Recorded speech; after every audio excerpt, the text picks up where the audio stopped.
நாம் உடுத்திக் கொண்டிருக்கிற உடை பல்வேறு நாடுகளின் பங்களிப்பால் வந்தது. உணவு என்பது பண்பாடு அல்ல. இங்கே ஆசிய கண்டத்திற்கு தக்காளி 16ஆம் நூற்றாண்டில் கொலம்பஸ் போன பிறகுதான் வந்தது. கொலம்பஸ் எடுத்துக்கொண்டு வந்ததுதான் சாக்லேட். போர்த்துகீசியர்கள் அறிமுகப்படுத்தியதுதான் வெங்காயம். பச்சை மிளகாய் அமெரிக்காவில் இருந்து வந்தது. குடை மிளகாய் அமெரிக்காவில் இருந்து வந்தது.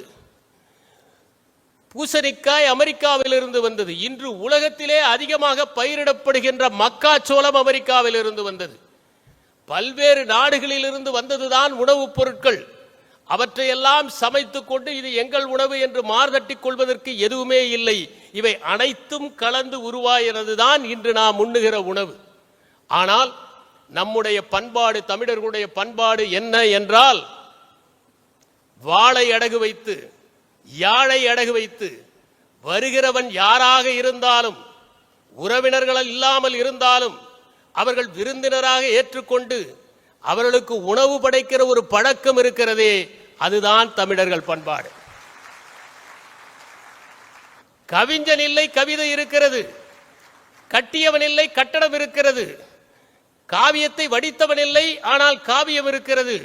சிற்பி இல்லை, சிற்பம் இருக்கிறது. இன்னும் சொல்ல போனால் எந்த தமிழ்நாட்டு சிற்பத்திலும் சிற்பியின் கையொப்பம் இல்லை. ஏனென்றால் சிற்பம் தான் அவனுடைய கையொப்பம்.